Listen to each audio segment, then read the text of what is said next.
Good evening. You're watching the news from the Sultanate of Oman television. First, the headlines. Upon the kind invitation of His Majesty the Sultan, His Excellency President Abdul Fattah al-Sisi of Egypt will arrive in the Sultanate tomorrow on a 3-day visit. The First Royal Hospital International Conference reviews the latest medical developments. And Oman Photography Forum starts with international participation to highlight the beauty and natural and civilizational treasures of the Sultanate.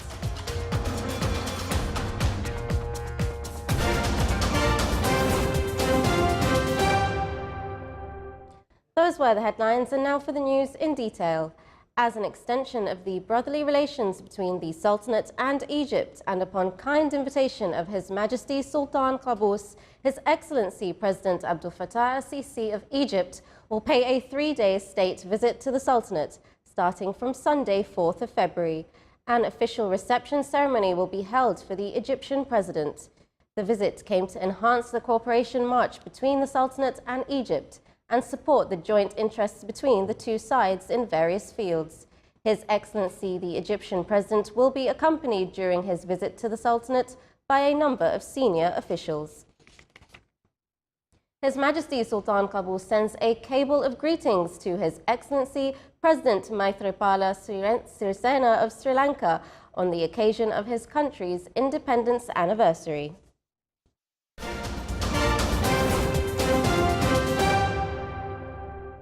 His Highness Dr. Fahad bin Al-Julunda Al-Saeed, Assistant Secretary General for Innovation Development at the Research Council, inaugurated the first Royal Hospital International Conference at the Oman Convention and Exhibition Centre.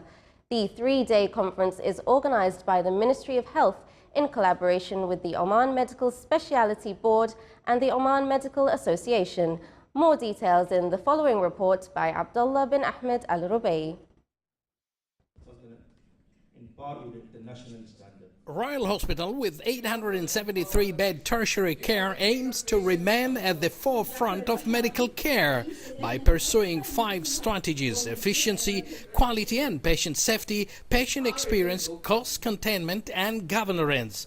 Today is having a remarkable event on the occasion of 30 years of history on providing tertiary health care services. The 15 departments of the hospital have organized multidisciplinary international conference, which include several simultaneous sessions running in parallel under one roof of the Oman Exhibition and Conventional Center. This is the first international conference organized by the Royal Hospital, and it comes 30 years since the inauguration of the hospital. The hospital being a tertiary care hospital, also to provide a platform for the updating the staff and the medical community in general in the new developments in the medical field.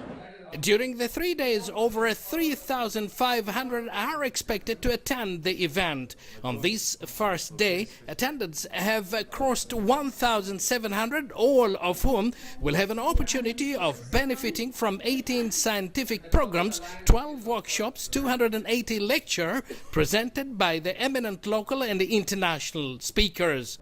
First Royal Hospital International Conference is a unique conference. For the first time in the regions and Oman, 15 departments joining in one conference. During the 3 days, we're going to have 18 conferences in one.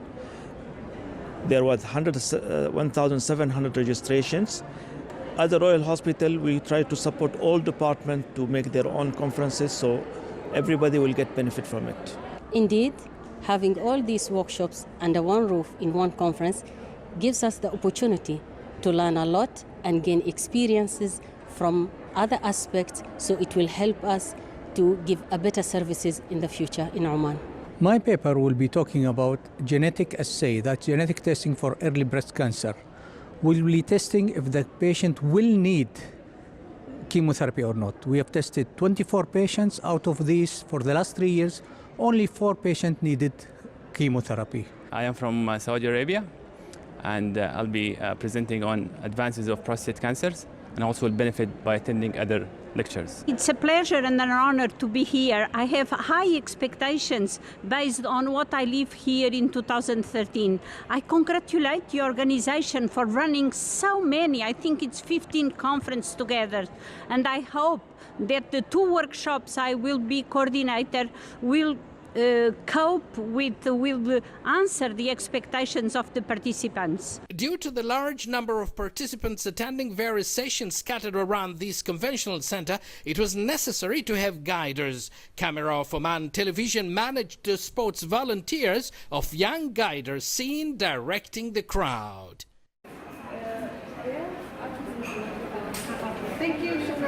I'm happy to come here and be part of the team. I'm enjoying doing this kind of service. Thank you. And we are happy to have young volunteers helping us to direct participants to the different sessions. The main objectives of this first Royal International Conference is to build a network of health professionals interested in promoting excellent health care and professional development, which are vital for improving the quality of service offered to patients. Abdullah bin Ahmed al-Rubi'i, Sultanate of Oman Television, Oman Conventional and Exhibition Center. And well done to those 2 young volunteers there for showing such a great sense of responsibility. The Sultanate, along with the world's countries, marks the World Wetlands Day. The natural reserves in the Sultanate are geographically determined areas and protected as per special laws in order to preserve these reserves. These plants and animal reserves, which reached 14 nautical reserves, attracted more than 243,000 visitors during 2017, as per statistics issued by the National Centre for Statistics and Information. The beauty of the Sultanate and its natural and civilizational treasures are highlighted at Oman International Photography Forum. The event was held as part of Muscat Festival activities. 13 international photographers and 21 Omani photographers are showcasing their works and experiences in this forum. The event includes many activities during its 5 days. Photographic topics will be organized for participants to a number of historical, archaeological and civilizational landmarks in the governorates of Muscat, Dakhiliya and South Batna. It also includes 4 exhibitions and discussion sessions with the participation of famous photographers.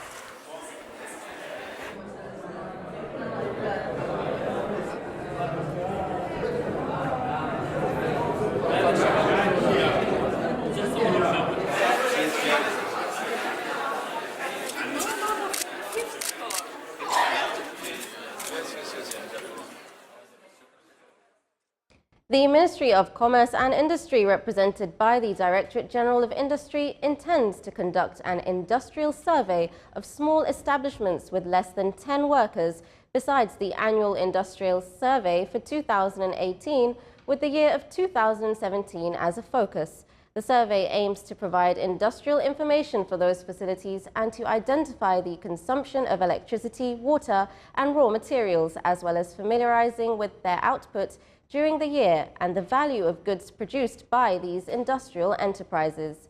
Through the survey, it will be possible to identify challenges facing small industrial enterprises and familiarize with the high cost of production and lack of raw materials, as well as the reasons for lack of demand from consumers of these facilities and lack of equipment and transport problems, among others. Still to come in our news bulletin.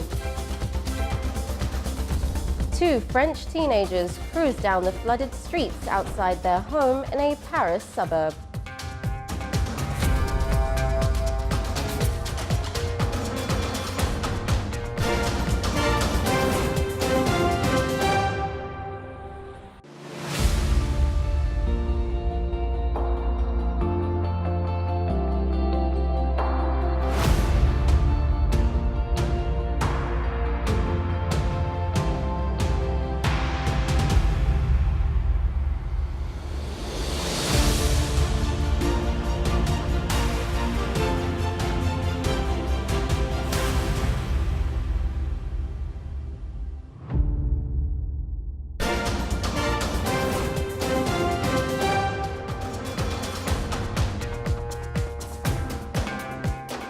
Welcome back to the news from the Sultanate of Oman television.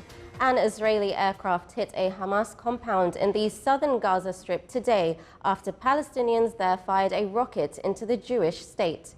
A Palestinian security source said the raid hit a facility of Hamas's military wing west of Rafah in southern Gaza without causing injuries. It was the second exchange in 24 hours after the Air Force hit a Hamas position in Gaza early yesterday in response to a rocket being fired from the Palestinian enclave the night before. Such rockets are usually fired not by Hamas, the group that controls the territory, but by fringe radical groups. Israel holds Hamas, with which it has fought 3 wars since 2008, responsible for any fire coming from Gaza.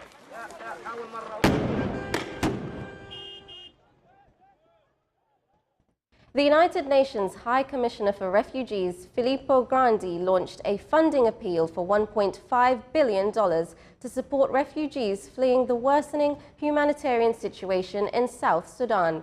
Grandi and Emergency Relief Coordinator Mark Lowcock also launched a funding appeal for $1.7 billion for people in need inside the country for the year 2018. Oil-rich South Sudan has been racked by civil war since 2013, when troops loyal to President Salva Kiir clashed with troops loyal to then Vice President Riek Machar. Since then, the conflict has claimed tens of thousands of lives, slashed oil production, and nearly 2.5 million South Sudanese have fled the country to neighboring countries, including Uganda, Kenya, Sudan, Ethiopia, and the Democratic Republic of Congo and Central African Republic.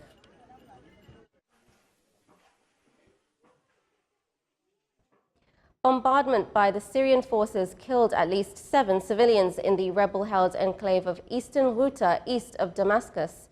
The bloodshed came a day after the latest suspected chlorine attack on Ghouta, which has been besieged by government forces since 2013. Yesterday, at least 3 civilians, including a child, were killed in airstrikes on the town of Erbil. Syria's war has killed more than 340,000 people and displaced millions since it began in 2011. 2 French teenagers took their wakeboards out and cruised down the flooded streets outside their home in the Paris suburb of Rueil-Malmaison. They performed tricks between the trees being pulled by a cable, an idea that came to them for the first time. The father of one of the 2 youngsters said their house, situated near the River Seine, had been flooded since Friday.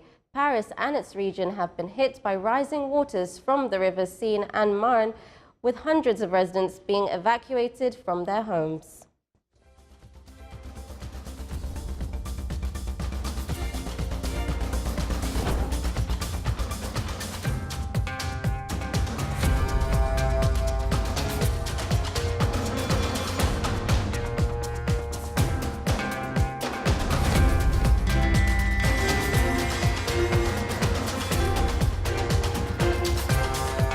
This is the Sultanate of Oman television. Before we end tonight's bulletin, here are the main points once again.